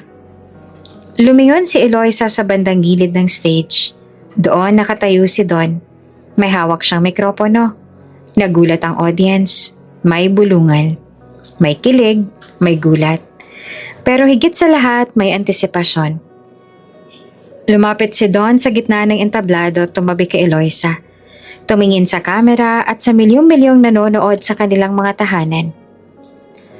Bilang CEO ng Villarica Tech, sanay akong humarap sa mga press, investors at shareholders. Pero ngayon, humaharap ako bilang isang ama. Isang amang nabigo noon, ngunit nagsusumikap na bumawi. Tumingin siya kay Eloisa. Ang batang ito, hindi lang siya ang tinatawag kong anak sa puso. Simula ngayon, siya na rin ang legal kong anak sa mata ng batas. Itinaas niya ang dokumentong pirmado at may seal ng korte. Mga kababayan, ako po si Donato Villarica at si Eloisa Salvador ay ang aking anak. Nagpalakpakan ng audience. Tumayo ang mga tao. May sumigaw ng, "Mabuhay kayo! At proud kami sa inyo, Eloisa!" Hindi makapaniwala si Eloisa. Hindi siya umiyak agad. Ngumiti siya. Tsaka dahan-dahang lumapit kay Don at niyakap ito sa harap ng buong bansa. Sa wakas, ang batang minsang tinanggihan ng mundo ay tinanggap ng ama. Hindi sa tahimik na kwarto, kundi sa harap ng buong sambayanan. Sa susunod na araw, balita ang kanilang yakap sa bawat front page. CEO Donato Villarica, isinawalat ang tunay na anak sa live show. Mula sa viral na katatawanan hanggang yakap ng isang ama, buhay ni Eloisa Salvador, tunay na teleserye. Hindi ko siya iiwan. Villarica at Eloisa, isang kwento ng paghilom. Sa mga social media comments naman, sana lahat ng ama gaya ni Don. Kaya mo yan, Eloisa. Isa kang inspirasyon. Grabe, umiiyak ako sa harap ng pamilya ko. Buo ang yakap, buo ang kanta. At sa kabila ng lahat, sa isang simpleng hallway ng studio, naupo si Don at Eloisa sa isang bangko. Walang kamera, walang audience. Marami pa tayong kailangang pag-usapan, sabi ni Don. Hindi ko ina-expect na agad mo akong tatanggapin. Pero simula ngayon, kahit anong hakbang mo, kasama mo na ako. Tumango si Eloisa. Hindi ko pa rin po kayo matawag na papa. Hindi pa ngayon. Pero baka bukas o sa makawalawa. Pero sa puso ko, may espasyo na po kayo. Walang madali, sagot ni Don. Pero lahat ng mahalaga, ipinaglalaban. At sa sandaling yon, walang sound effect, walang dramatic lighting, walang production script. Dalawang taong sugatan, ama at anak. Ang tahimik na nag-uumpisa sa isang bagay na mas mahalaga pa sa pagkakakilala. Ilang araw matapos ang emosyonal na revelasyon sa entablado, bumalik si Eloisa sa foster home. Hindi para manatili, kundi para magpaalam. Tahimik ang buong bahay nang dumating siya. Tila ba may kasunduan ng lahat na huwag magsalita agad. Wala ang dating tawanan, kwentuhan at kantsawan. Sa halip naghintay ang bawat isa kung ano ang sasabihin ng batang minsang kasama nilang natutulog sa iisang kwarto. Bitbit niya ang kanyang songbook, isang bagong backpack na bigay ni Don at isang sobre na mahigpit niyang hawak. Pagpasok niya sa pintuan, sinalubong siya ni Ate Violi, ang matagal nang tagapangalaga ng foster home. Eloisa, mahina nitong bate. May pag-aalala sa tono. Ngumiti siya. Ate, andito lang po ako para magpaalam. Pero hindi lang yon, may gusto po akong basahin. Lumapit siya sa lumang mesa sa gitna ng sala at doon isa-isang lumabas ang kanyang mga kapatid sa foster care. Sina Karen, Jason, Bea at iba pa. Tahimik silang naupo habang si Eloisa ay marahang binuksan ng sobre. Mahal kong pamilya, panimula niya at binabasa ang liham. Hindi ko alam kung paano ko ipapaliwanag ang lahat na nangyari sa maikling salita. Ang bilis ng lahat. Isang araw katabi ko kayo sa pagkain ng instant noodles. Kinabukasan nasa entablado ako. Umiiyak at may estrangherong biglang tumawag sa akin ng anak. Alam kong masakit ang biglang pagbabago. Pero gusto ko lang ipaalam sa inyong lahat na kung sino man ako ngayon at kung anumang pangalan ng ikabit sa akin, hindi mabubura ang mga alaala ko dito sa bahay na to. Napaluha si Karen. Si Jason ay tahimik na tumalikod, pinunasan ng mata. Ang bawat hapunan natin na kulang sa ulam. Bawat tawanan na tapat ng electric fan. Bawat gabi ng iyakan sa kwarto. Lahat yon dala ko. Hindi ko kakalimutan. At higit sa lahat, gusto kong sabihin sa inyo, natatakot pa rin ako. Napatigil si Eloisa at nanginig ang boses, pero itunuloy niya. Natatakot ako na baka hindi ako tanggapin ng bagong mundo. Natatakot akong iwan kayo at hindi na makabalik. Natatakot akong umasa na magiging buo ang pamilya ko. Tapos, bigla na lang mawala lahat. Tahimik ang lahat. Pero sabi nga ni Mama sa isang sulat, kapag natatakot ka, mas kailangang subukan mong magmahal. Kaya heto ako, susubukan kong magmahal. Susubukan kong magtiwala. Isinara niya ang liham at nilapag ito sa gitna ng mesa. Salamat, Ate Violi. Ikaw ang unang nagturo sa akin kung paano magmahal kahit walang kapalit. Salamat sa lahat ng kapatid ko dito na minsan sabay ko pang kaagaw sa palaman pero kasama ko rin sa lahat ng pagluha. Tumayo si Karen at nilapitan siya. Mahigpit siyang niyakap. Sumunod naman si Jason, Bea at ang iba pang bata. Eloisa, proud kami sa'yo, bulong ni Karen. Kahit gaano ka pang katahimik noon, ikaw na ngayon ang tinig naming lahat.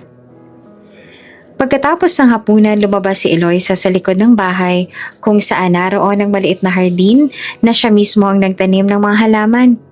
Doon, tahimik siyang naupo sa tabi ng damuhan. Umihip ang hangin at parang bulong ng kanyang ina ang kanyang narinig.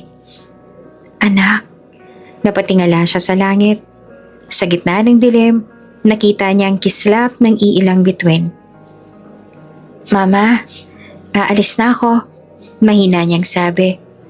Pero, dala kita.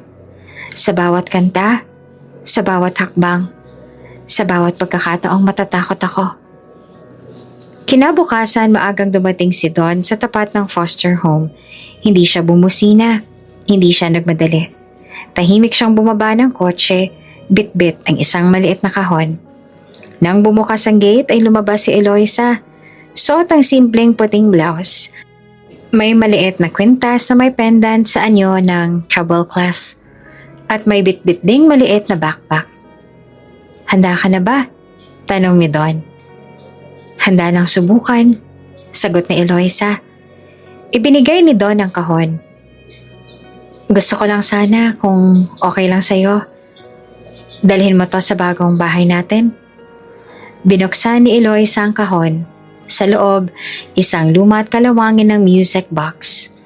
Nang buksan niya ito, tumugtog ang pamilyar na lullaby na dating inaawit ni Miriam sa kanya noong bata pa siya. Yan ang music box ng nanay mo, paliwanag ni Don. Binigay niya yan sa akin nung college pa lang kami. Dala ko yan sa bawat business trip ko. Pero hindi ko na nagamit nang mawala siya. Hawak-hawak ni Eloisa ang music box na para bang muli niyang nayakap ang ina. Salamat, bulong niya. Sa biyahe papuntang mansyon ng Villarica, tahimik lang silang dalawa. Ngunit ang katahimikang iyon na hindi na puno ng tanong at distansya. Ito ay puno ng pag-unawa, ng pagbubuo. Pagkarating nila sa mansyon, sinalubong si Eloisa ng ilang staff. Lahat ay nakangiti. May hawak na welcome banner at ilang laruan na may pangalan niya. Napahinto siya sa pintuan. Bakit parang hindi ako sanay? Dahil dati hindi mo naman nararanasan na may sariling tahanan. Sagot pa ni Don. Pero simula ngayon, dito ka na. Kung saan hindi ka lang bisita. Isa ka ng tunay na tahanan sa puso ng taong matagal ka nang hinahanap. Sa unang pagkakataon, lumingon si Eloisa. Ngumiti at mahina ngunit malinaw na sinabi, "Salamat, Papa." At sa mga salitang yon, tila nahulog ang lahat ng pader, lahat ng takot, lahat ng alinlangan. Dahil sa simpleng salitang Papa, naramdaman ni Don ang buong bigat at kahulugan ng pagiging magulang. Bumungad sa headlines kinabukasan ng isang balita na hindi inaasahan ng business world. Donato Villarica, CEO ng VTech Industries, nagpatawag ng emergency press conference. Ano ang dahilan ng biglaang public appearance ni Don Villarica? Mula boardroom hanggang entablado, ano ang susunod para sa CEO na naging ama? Sa loob ng VTech Tower, pinuno ng media ang lobby at press hall. Ang ilan ay nakaabang sa live coverage. Lahat ay nagtataka, mag-aanunsyo ba siya ng merger? Magbibitiw ba sa pwesto? O may kinalaman na naman ito sa kanyang anak? Ilang minuto bago ang press conference, tahimik si Donato Don Villarica sa kanyang opisina. Suot niya ang isang simpleng puting polo, hindi ang karaniwang branded suit na laging bumabalot sa kanyang imahe. Sa kanyang mesa, bukas ang songbook ni Eloisa. Isinulat ng anak sa likod ng pahina. "Kahit CEO ka, Papa, mas gusto kong maalala ka bilang yung taong hindi sumuko sa akin." Napangiti si Don. May kirot, may tuwa, may panibagong paninindigan. Kinuha niya ang lapel mic. Huminga ng malalim at lumakad papunta sa stage. Paglabas niya sa press hall, nagsimula ang pag-flash ng mga kamera. "Sir Don, may kinalaman ba ito sa anak ninyo? Sir Don, totoo bang magbibitiw na kayo sa pwesto? May bagong endorser ba ang VTech?" Tinaas ni Don ang kamay. Tumahimik ang lahat. "Magandang araw po sa inyong lahat." Panimula niya. "Alam kong marami sa inyo ang nagtataka kung bakit ako nagpatawag ng biglaan." Huminto siya sandali. Tiningnan ng mga kamerang live na sumasahing papawid.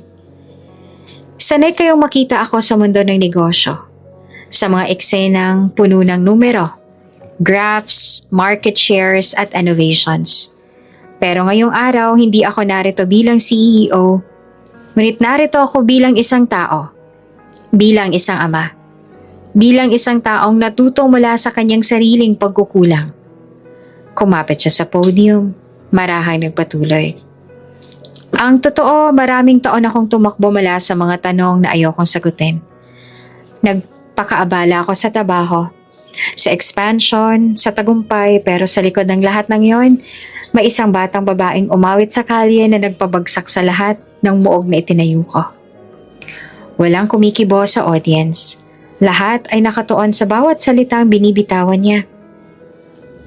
"Si Eloisa Salvador ay anak ko.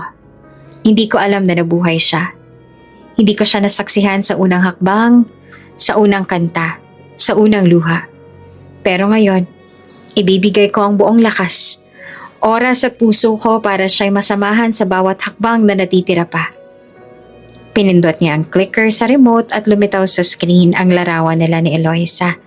Yakap sa entablado, parehong may luha sa mata, parehong umiti sa gitna ng sakit.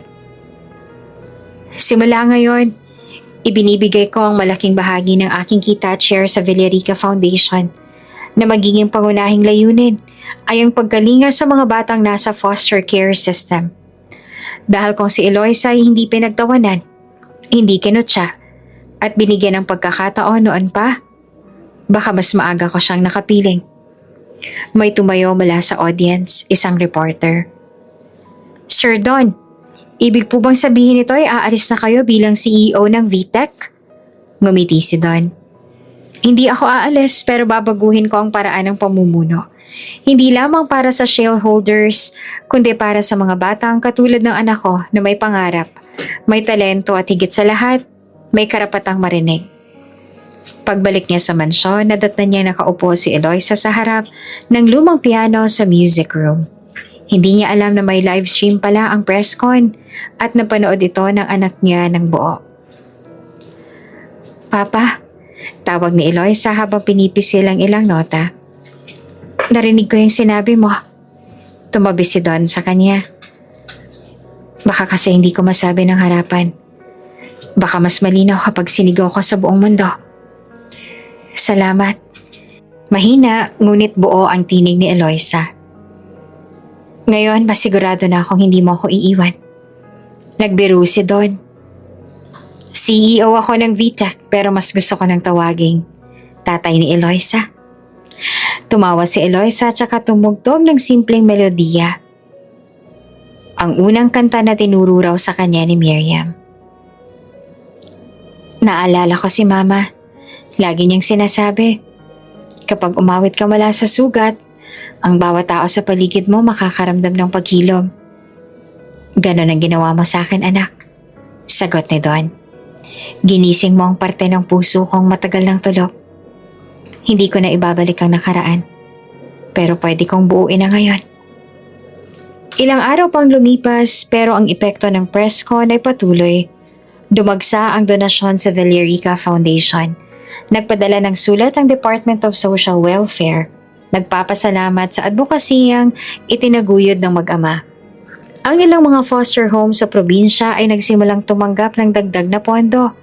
At higit sa lahat, si Eloisa na dating pinagtatawanan online, ngayon ay hinihingi ng mga paaralan, TV shows at events upang magsalita tungkol sa kanyang karanasan. Gusto ko pong maging boses ng mga batang walang boses, sabi niya sa isang panayam.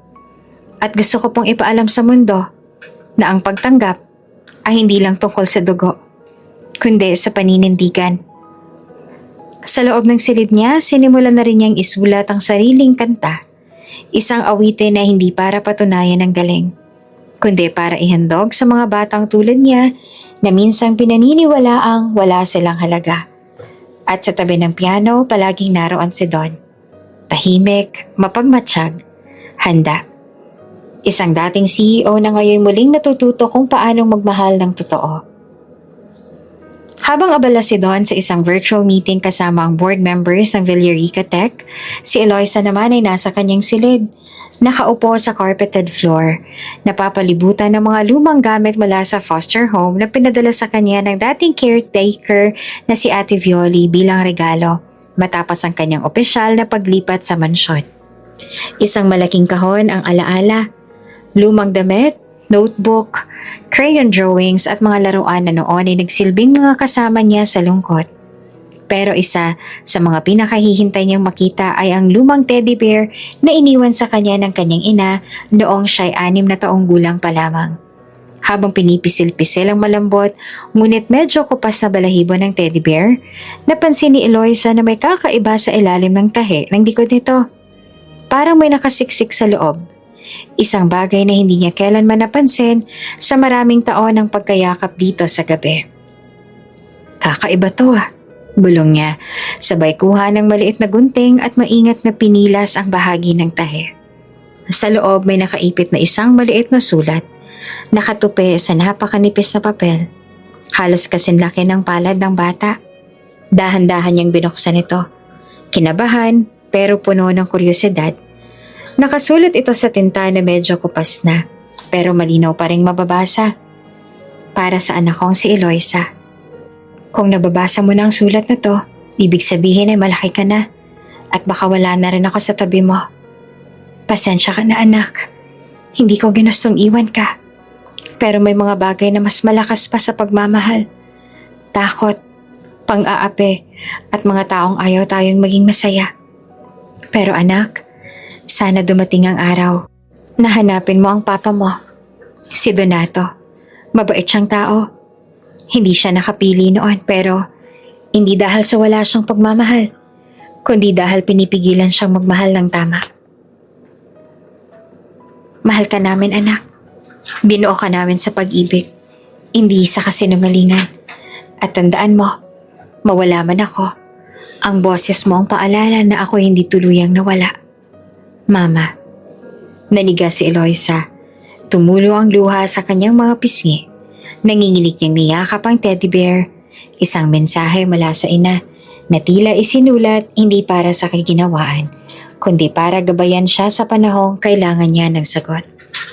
Hindi pa niya alam kung tatakbo siya papunta kay Don o uupo muna at langhapin ang mensahe. Sa huli, pinili niyang bumaba ng hagdanan at pumunta sa kanyang ama. Sa study room naman ng mansyon habang nagpapahinga si Don, matapos ang meeting bumukas ang pinto. Pumasok si Eloisa, bitbit ang teddy bear at ang sulat. Papa, sabi niya na halos pabulong. Tumingin si Don at kita sa kanyang mukha ang pag-aalala. Anak, okay ka lang ba? May natagpuan po ako. Iniabot ni Eloisa ang liham. Binasa ito ni Don. Dahan-dahan na para bang bawat linya ay tinataga sa kanyang puso. Pagkatapos nanahimik siya. Inilapag ang liham sa mesa at tiningnan si Eloisa sa mata. Hindi ko alam na may iniwan pa siyang ganito. Bulong ni Don. Minsan iniisip ko kung pinatawad niya ba ako. Pero sa lihim na to, nararamdaman ko na baka kahit papaano, hindi niya nawala ang tiwala sa akin. Tumango si Eloisa. Sabi ni Mama, hanapin daw kita kasi mabuti kang tao. Tama, sinabi niya. Hindi na napigilan ni Don ang pagluha. Tumayo siya at niyakap ang anak ng mahigpit. Salamat sa paniniwala, Eloisa. At salamat kay Miriam sa pagbibigay ng pangalawang pagkakataon kahit wala na siya. Kinagabihan pinatulog ni Don si Eloisa sa silid nito. Kahit malaki na siya at kayang matulog mag-isa, pero sa gabing yon, si Eloisa mismo humiling. Papa, pwede bang dito ka muna? Hindi ko alam pero parang gusto ko lang na may kasama ngayon. Ngumiti naman si Don. Siyempre, hindi ko sasayangin ang pagkakataong to. Nakahiga si Eloisa, yakap ang teddy bear, habang si Don naman ay nasa gilid ng kama, hawak ang isang libro ng mga kwento. Hindi niya inakalang darating ang araw na magbabasa siya ng bedtime story para sa anak. Isang bagay na hindi niya kailanman nagawa noon. At sinabi ng bituin, kahit hindi mo ako laging makita, narito lang ako sa itaas. Nagniningning para sa'yo. Basa ni Don. Napapikit si Eloisa at nakangiti. Parang si Mama yon. Mahina niyang sabi. Hindi ko na siya makita, pero nararamdaman ko pa rin siya.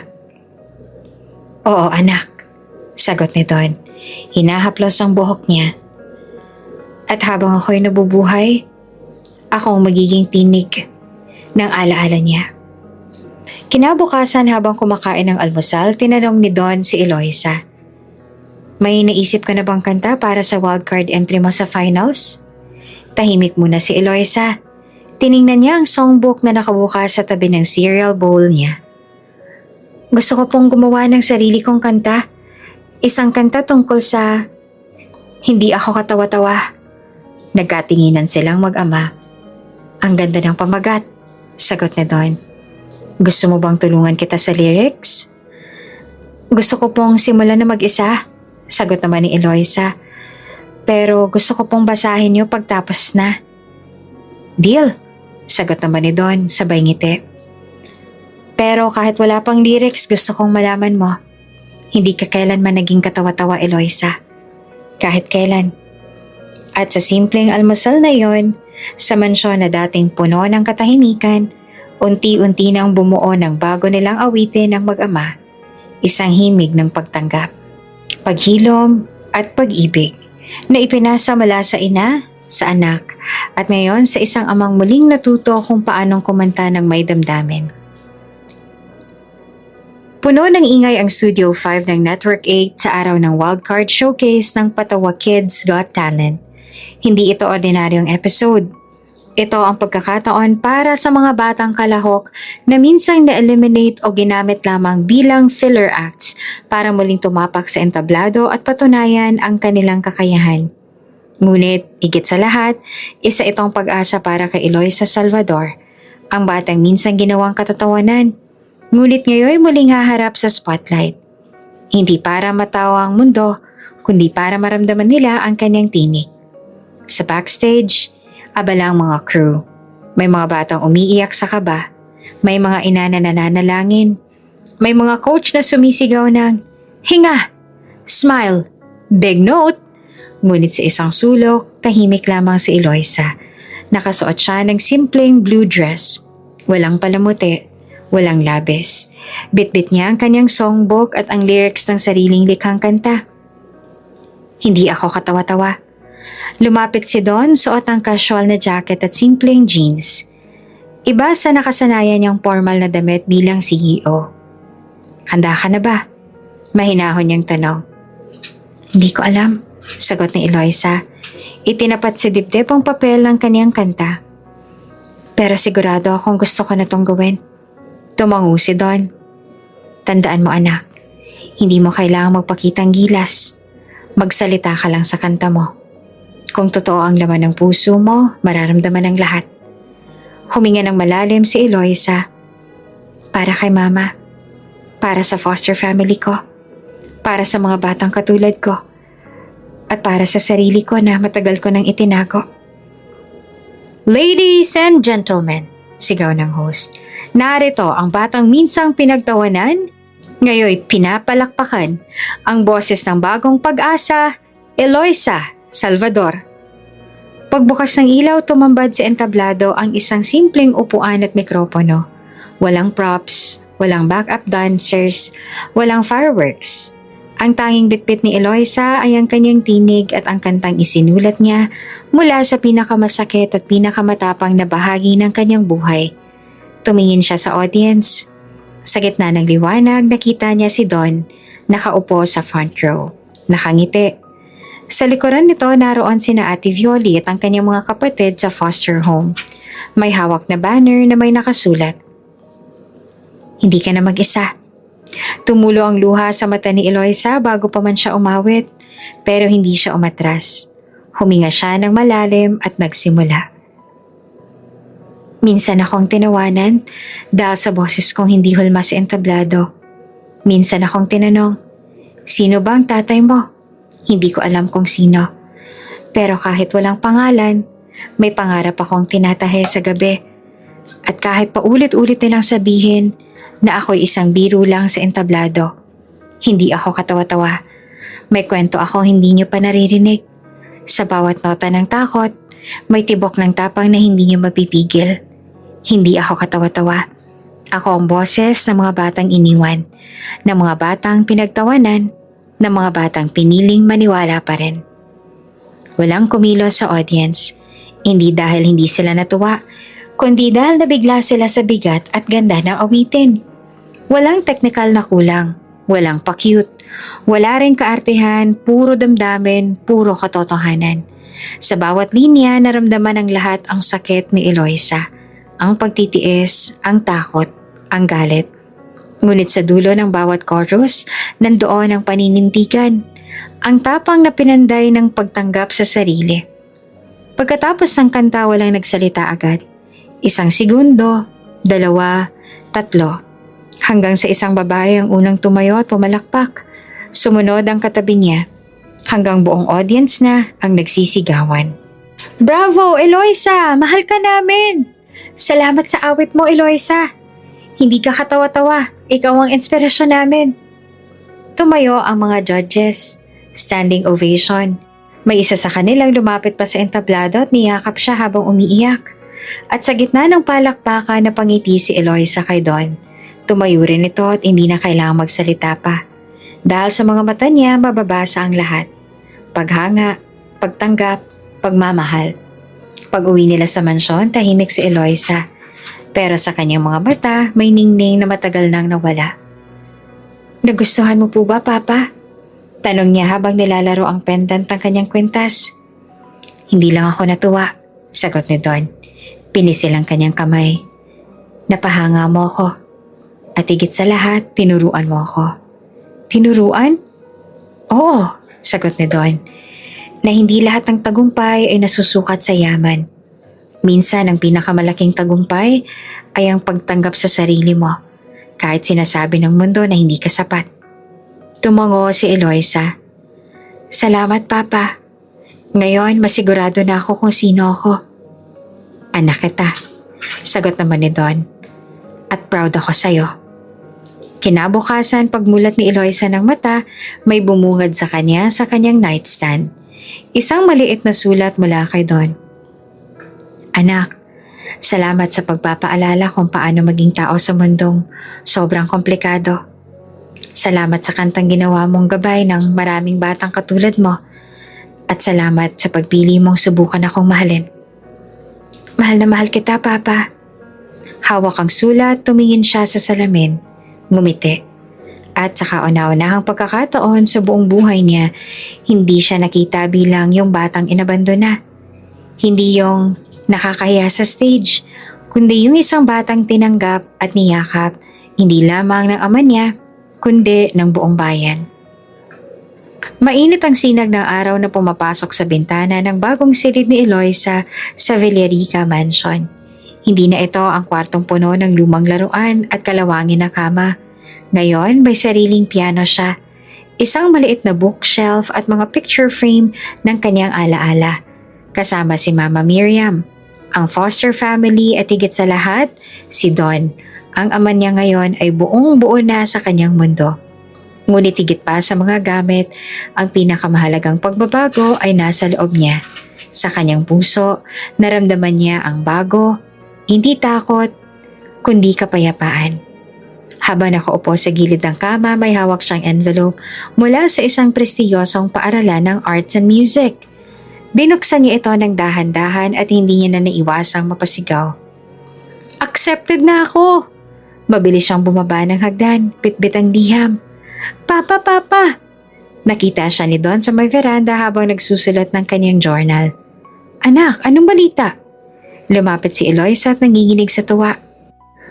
Nakapasok ako sa Edessa School of Arts. Full scholarship. Pinasa ko po yung video ng kanta ko at may personal letter pa mula sa dean.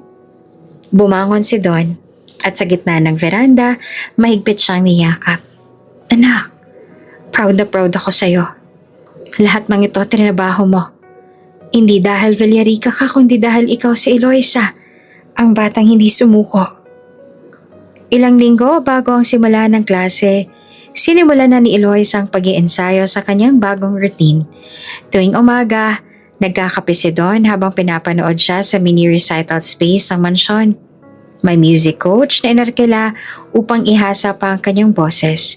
Pero si Eloisa pa rin ang gumagawa ng sariling compositions. Papa, tingnan mo to oh. Sabi niya isang umaga habang tinutugtog ang isang bagong likhang kanta. Ang pamagat nito, simula. Kasi gusto kong tandaan ang lahat ng ito bilang panibagong simula ng buhay ko. Tumango si Don, pinupunasan ng mata. Hindi lang ito simula ng buhay mo, anak. Simula rin ito ng buhay nating mag-ama.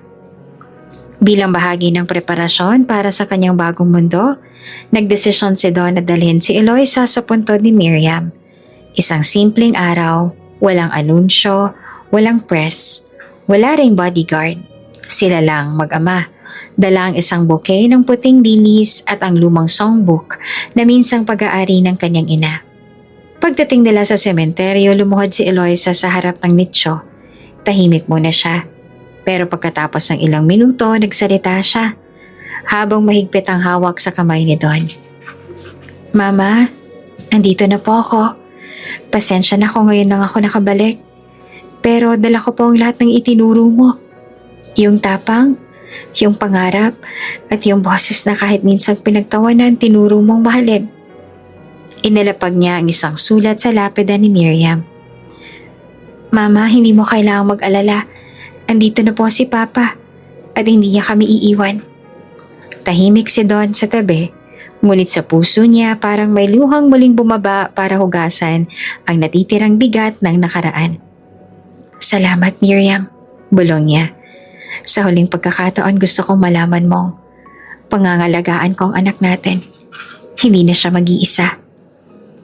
Sa pagbalik nila ng mansyon, tila mas magaan na ang pakiramdam ni Eloisa. Gabi na noon at habang si Don ay nagbabasa sa silid aklatan, pumasok si Eloisa bitbit ang isang maliit na kahon. "Papa," sabi niya, "gusto ko lang pong ibigay to." Pagbukas ng kahon, naroon ang isang mini album ng kanyang mga lumang larawan noong maliit pa siya. Habang kumakanta sa kalye, habang kasama ang mga foster siblings at habang hawak ang teddy bear. "Hindi po ito para kalimutan ang lumang buhay ko," paliwanag niya. "Gusto ko lang pong ipakita sa inyo kung sino ako noon.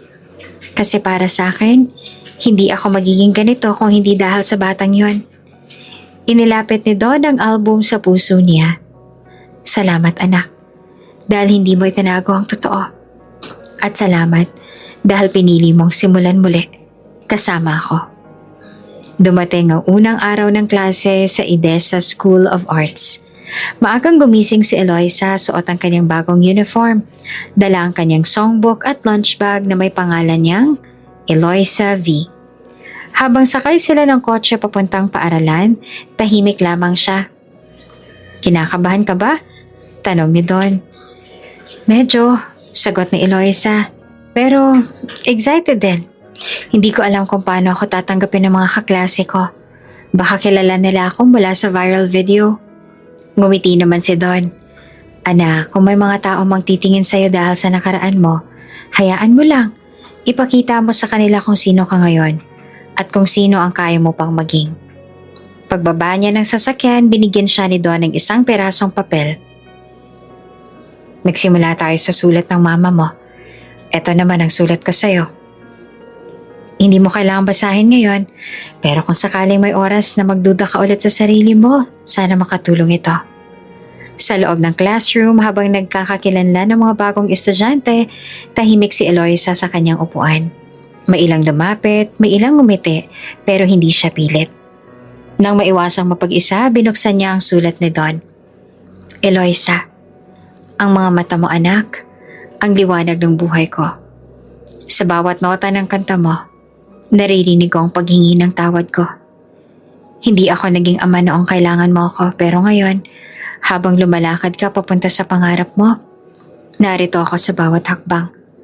Salamat sa pagbibigay ng pangalawang pagkakataon sa akin, Papa." Napangiti si Eloisa. At sa sandaling yon, hindi na siya kinabahan, hindi na siya nagduda. Dahil sa wakas, hindi na siya yung batang hinahanap ang sarili. Siya na ngayon ang batang nagsisimula ng sarili niyang landas, kasama ang ama niyang kailanman ay hindi na muling lalayo. Muling napuno ang kilalang Harmony Arena sa lungsod. Ito ang pinaka-inaabangang gabi ng mga taon. Ang grand finals ng Patawa Kids Got Talent. Ngunit ngayong gabi, hindi na ito ang parehong palabas na dating tinutuligsa ng publiko. Nagbago ang tema. Nagbago ang tono. Mula sa komedya at comic acts, naging pagtatanghal na ng tunay na talento, puso at kwento. At sa gitna ng gabing yon, muling sasabak sa entablado si Eloisa Salvador. Ngayong opisyal na wildcard finalist, isang karangalang hindi niya kailanman inasahan. Sa likod ng entablado, habang abalang ibang contestants sa rehearsal, tahimik lamang si Eloisa sa sulok. Nakaupo siya, nakapikit at humihinga ng malalim. Sa kanyang kandungan ay ang kanyang songbook. Ngayon ay may bagong pahina. Isang komposisyon na isinulat niya mula sa pinakamalalim na bahagi ng kanyang puso. Ang pamagat ng kanta, "Hindi ako katawa-tawa." Isang kantang isinilang mula sa luha, inaruga ng pagtanggap, at ngayon ay lalakasan ng buong Pilipinas. Lumapit si Don, suot ang simpleng polo, walang kapormahan. Hawak niya ang paboritong stuffed bear ni Eloisa na dati sinulatan ni Miriam. "Ready ka na ba?" Mahinang tanong niya. Ngumiti si Eloisa. "Handa na ako marinig. Hindi lang bilang contestant kundi bilang ako." Nasa audience ang mga datit bagong mukha, ang foster family ni Eloisa, mga kaibigan sa paaralan, pati na rin ang mga batang minsang pinagtawanan sa show na ngayon tinatanggap na rin. Sa gitna ng crowd nakaupo si Don, tahimik pero ang kamay ay bahagyang nanginginig. Hindi sa takot, kundi sa dami ng emosyon na pilit niyang itinatago.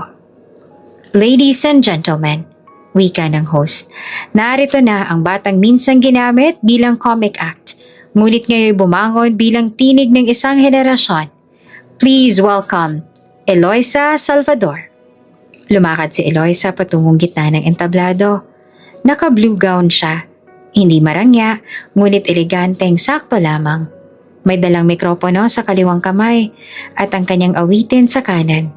Pagkapatay ng ilaw, nagsimulang tumugtog ang piano. Ako yung batang tinuro sa entablado. Pinagtawanan, pinagmukhang biro. Pero sa bawat tawanan, may panginginig sa dibdib. May kwento ng pangarap, kahit laging naiipit. Ako yung tinanong kung may karapatang mangarap. Kung may boses bang karapat-dapat. Ngunit kahit ilang ulit na tinakpan, tumayo pa rin. Dala ang awit ng katotohanan. Hindi ako katawa-tawa. Ako'y tinig ng mga batang di pinansin. Hindi ako katawa-tawa. Ako ang awit ng mga pusong nilimot pero hindi sumuko. At ngayon, narito ako. May pangalan, may kwento, may paninindigan. Hindi ako katawa-tawa. Ako si Eloisa. Ako ang aking awitin. Tumahimik ang buong arena. Walang nagsalita. Walang tumawa. Walang umubo. Lahat ay nakikinig at tila natutulala sa dami ng damdaming bumalot sa bawat nota. At ang matapos ng kanta, binaba ni Eloisa ang mikropono. Tumayo sa gitna ng entablado at marahang yumuko. Kasunod noon, sumabog ang palakpakan. Una sa gitna, sumunod sa gilid, hanggang buong arena na ang nag-standing ovation. May umiyak, may sumigaw ng, "Mahal ka namin, Eloisa!" At, "Winner ka na, kahit anong mangyari." Sa backstage, halos hindi makalabas ang production staff. Tahimik silang umiiyak. Pati ang direktor na dating sangkot sa unang pag-insulto kay Eloisa ay napayuko sa harap ng monitor. Tayong nagkamali, bulong nito. At siya rin ang nagtama sa atin. Pagkatapos ng performance, lumapit si Don sa kanya. Hindi na siya nagsalita. Wala mang masihigit pa sa yakap na ibinigay niya kay Eloisa. Mahigpit, puno ng pagmamalaki, puno ng paghingi ng tawad, at puno ng paninindigan na hindi niya na ito pakakawalan. "Anak," bulong niya, "kahit anong resulta mamaya, ikaw nang panalo sa akin." Ngumiti si Eloisa.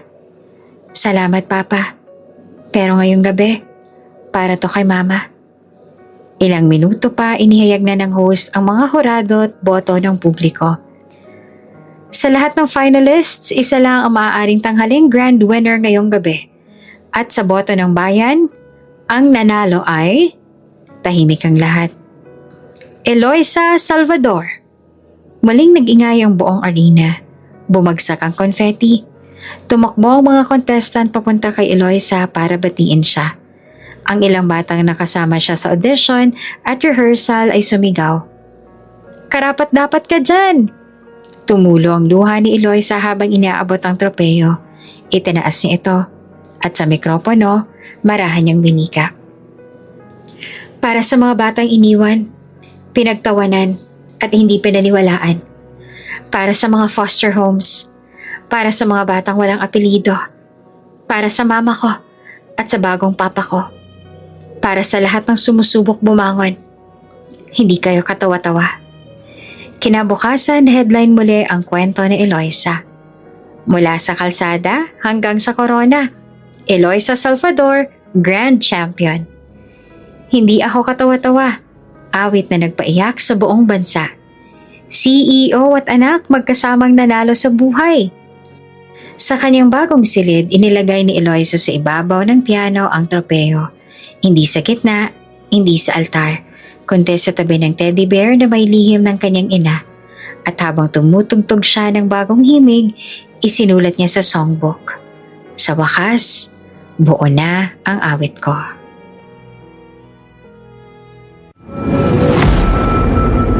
bago ka pa lang sa channel na ito, Ate Jane TV, huwag kalimutang pindutin ang notification bell and subscribe button.